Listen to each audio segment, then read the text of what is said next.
Corona से लड़ रहे मरीजों के लिए राहत भरी खबर सामने आई है। भारत में कोरोना के इलाज में कॉकटेल दवा का इस्तेमाल किया गया है।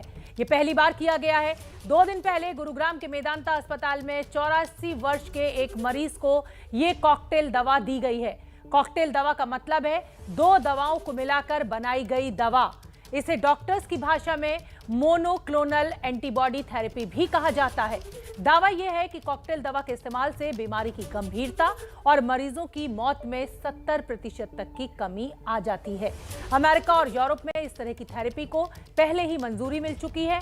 अमेरिका के पूर्व राष्ट्रपति डोनाल्ड ट्रंप को कोरोना होने पर दवाओं का यही कॉकटेल दिया गया था और दावा किया गया था कि इस दवा को लेने से वो जल्दी ठीक हो गए थे। तो क्या है ये कॉकटेल मेडिसिन थेरेपी?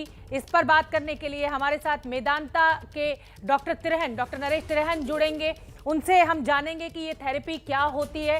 बहुत बहुत धन्यवाद डॉक्टर नरेश तिरहन, आपने हमारे लिए समय निकाला। मैं जानती हूँ कि इस समय आप बहुत व्यस्त हैं, लेकिन बहुत अच्छा है कि आप आए हैं और लाखों करोड़ों दर्शक आपको सुन सकेंगे और समझ सकेंगे।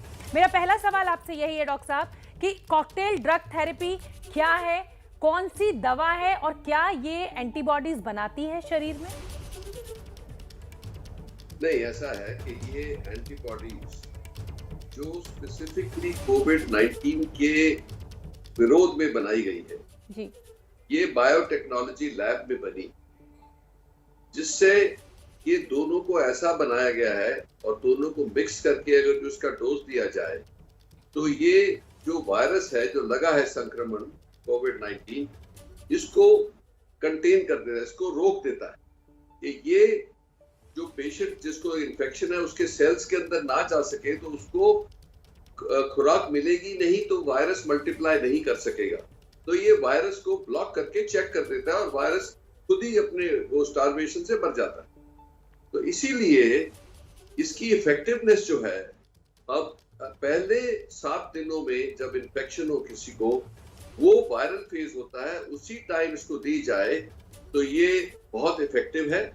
इसकी बहुत बड़ी बड़ी स्टडीज करी गई है यूनाइटेड स्टेट्स में और यूरोप में, जिसमें ये जाहिर हुआ है कि जो खास करके लोग जिनको ये संक्रमण लगा, जो एल्डरली हैं, जिनकी कोमॉर्बिडिटीज हैं, जैसे डायबिटीज है, हाई ब्लड प्रेशर है, हार्ट डिजीज है, लिवर डिजीज है, कैंसर है और कोई इम्यूनोसप्रेशन है, तो उनको बहुत खतरा होता है कि वो हॉस्पिटल में जाएंगे, बीमार होते जाएंगे और मृत्यु का भी उनको खतरा रहता है। उन लोगों के लिए ये बहुत इफेक्टिव हुई है और 70 से 80% लोगों को हॉस्पिटल में भर्ती होने की जरूरत नहीं पड़ी और जिनको पड़ी भी उनमें से 70-80% पेशेंट्स बच गए जिनकी खतरा था, जिनकी मौत का। तो इसीलिए ये बहुत इफेक्टिव पाई गई है, एक तो डिजीज को कंट्रोल करने में, क्योंकि ये वायरस को ही रोक देती है और वायरस को रोकने से इमीडिएटली आप पेशेंट को रिलीफ मिलता है। और देखा गया है कि जहां जहां ये यूज हुई है, जैसे एक बहुत बड़ी स्टडी हुई ह्यूस्टन में, उसमें बहुत इफेक्टिव निकली है ये दवाई। हमारे भी कुछ पेशेंट्स ने हमारे हॉस्पिटल में जिन्होंने बाहर से मंगा ली थी, जो ये इंडिया में उपलब्ध नहीं थी उस टाइम, उनको भी देखा गया कि वो 2-3 दिन में घर चले गए।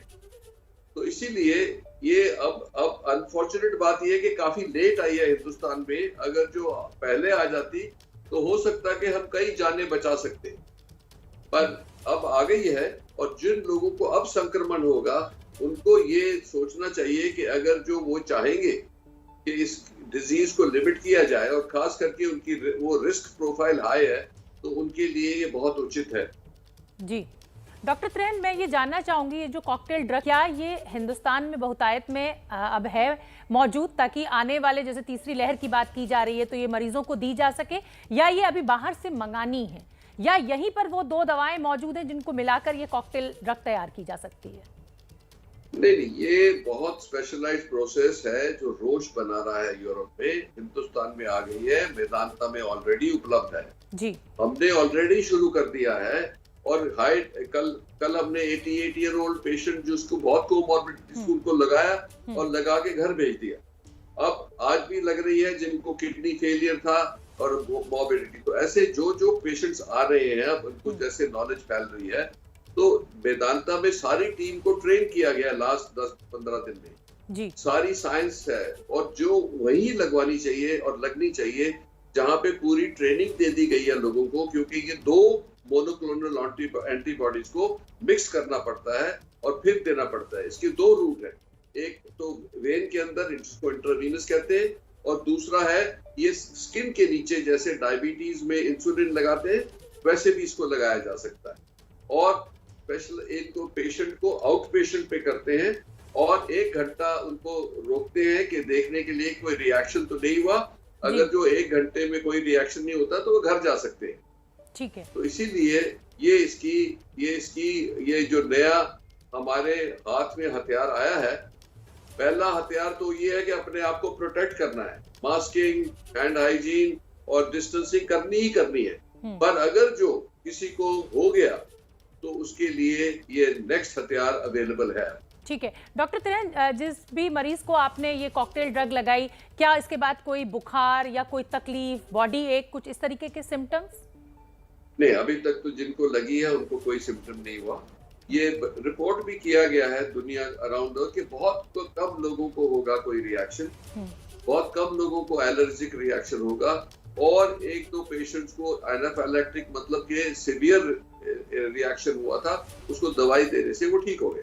तो इसीलिए हम चाहते हैं कि सावधानी ये है कि 1 घंटा इसकी डोज के बाद रुके घर जाने से पहले। ठीक है। और ये जो कोरोना पॉजिटिव पेशेंट जिसके ऊपर ये कॉकटेल ड्रग आपने इस्तेमाल की, ये लगभग कितने दिन हो गए थे पॉजिटिव आने के बाद आपने जब ये ड्रग उसको इंड्यूस की? हाँ, एक तो जो उनका RT-PCR सुबह हुआ, उनको पता लग गया था उन्होंने कि ऐसा अवेलेबल है, तो वो पहले दिन ही आ गए थे। तो दूसरे जो है वो उनको कोई 3-4 दिन की इन्फेक्शन है, वो किडनी फेलियर है, तो इसलिए उनको दिया जा रहा है कि उनकी लाइफ भी बच जाए। ठीक है डॉक्टर साहब, क्या ये सिंगल डोज वाला इंजेक्शन है या इसके भी 2 शॉट्स लगाने होंगे, या मरीज की जरूरत के हिसाब से इसके शॉट्स डिसाइड किए जाएंगे डॉक्टर्स के द्वारा? तो इसका स्टैंडर्ड डोज है 1 इंजेक्शन जी। इसकी एक और फायदा देखा गया है कि ये बच्चों में भी लग सकता है जिनका वेट 40 किलोग्राम से ज्यादा हो। तो 12 साल से अबव जो बच्चे हैं जिनका वेट 40 किलोग्राम से ज्यादा है, उनको भी दिया जा सकता है। ठीक है डॉक्टर त्रिहन, आप जानते ही हैं कि जो कोरोना वायरस है वो अमीर गरीब बड़ा छोटा कोई नहीं देख रहा है। क्या ये बहुत महंगा ट्रीटमेंट है? लगभग कितना खर्चा आता होगा?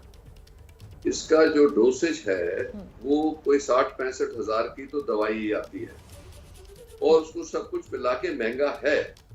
मुझे ये उम्मीद है कि आने वाले टाइम में ये कंपनी इसका रेट कम करती जाएगी। आज से इन्होंने कुछ डोनेट भी किए हैं गरीबों के लिए, ये तो हम पहले ही चाहते थे कि सबको उपलब्ध होना चाहिए।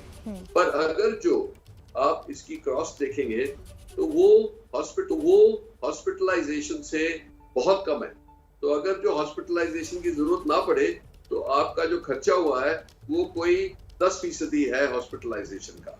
तो इसीलिए हॉस्पिटल ना जाना पड़े, कॉस्ट भी बच जाए और जान भी बच जाए, ये इसका पर्पस है, ये इसका मकसद है इसको हिंदुस्तान में लाने का। वैक्सीनेशन की क्योंकि मुहिम चली हुई है, बहुत लोग पहली डोज लगवा रहे हैं, दूसरी डोज लगवा रहे हैं, क्या एंटीबॉडी टेस्ट कराना मस्ट है वैक्सीन के बाद? क्योंकि ऐसी शिकायतें आ रही हैं कि 2 डोज लगी हैं उसके बाद भी मृत्यु हो जा रही है, तो लोगों में एक भय का माहौल है कि वैक्सीन लग रही है लेकिन एंटीबॉडीज कुछ लोगों के शरीर में नहीं बन रही है, इसके लिए क्या करें?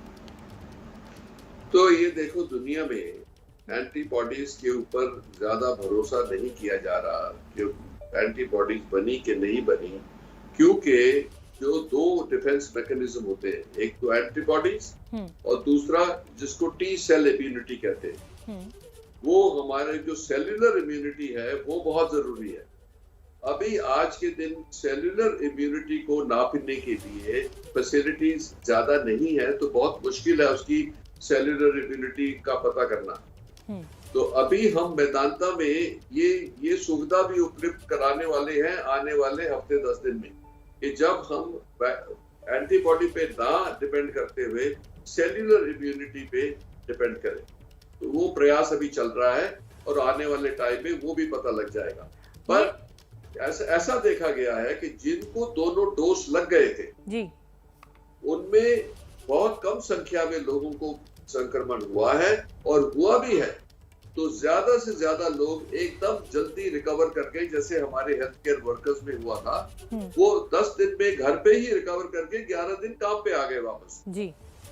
बहुत थोड़े, एक हमारे डॉक्टर है जिसको एडमिशन करना पड़ा हॉस्पिटल में, और वो भी 7 दिन के बाद घर चले गई। तो इसीलिए ये देखा गया है कि वैक्सीन का प्रोटेक्शन तो है, और ये जरूरी नहीं है कि एंटीबॉडी चेक करवाना जरूरी है, पर अगर जो आपको सुविधा है तो उससे एक इंडिकेटर मिल जाता है आपको।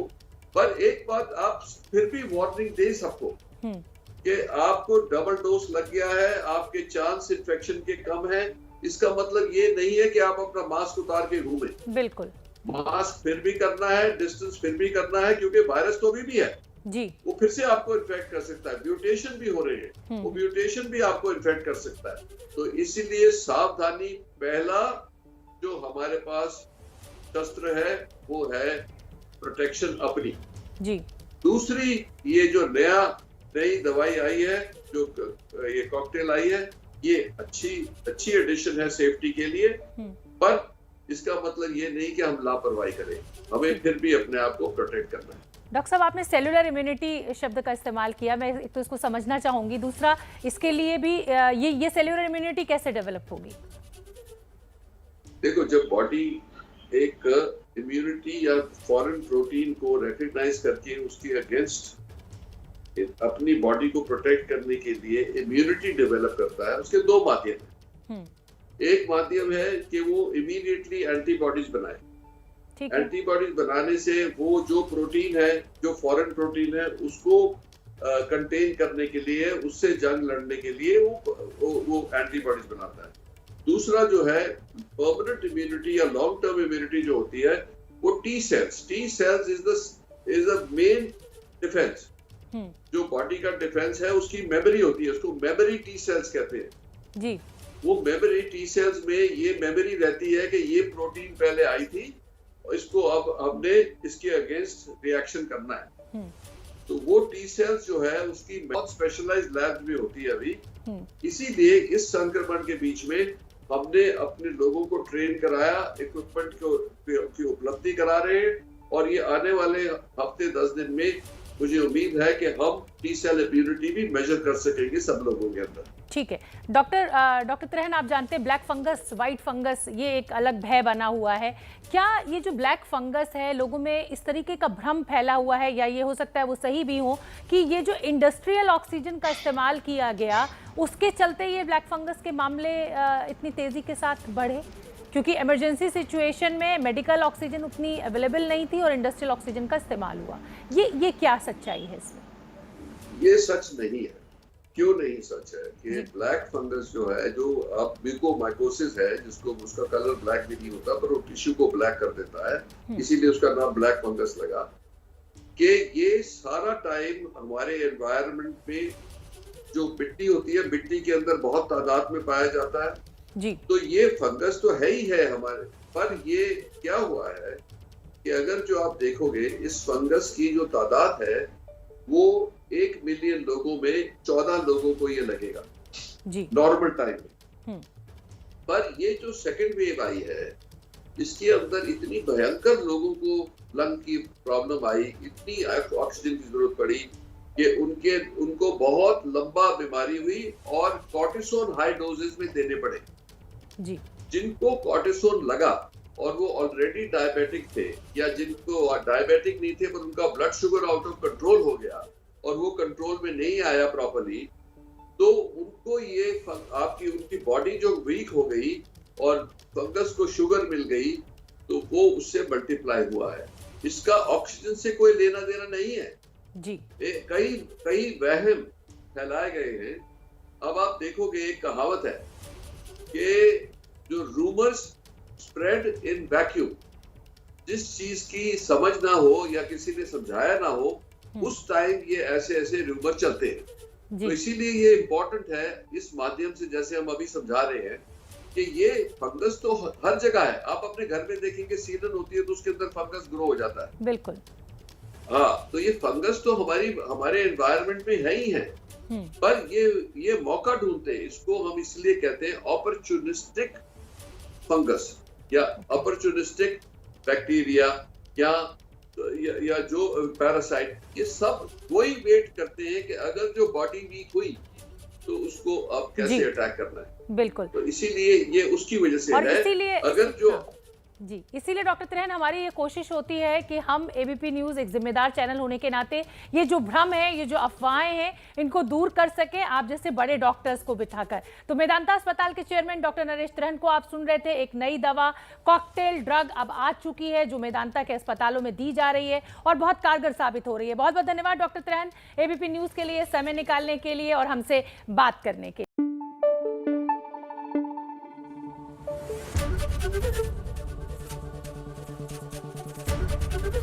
एबीपी न्यूज आपको रखे आगे।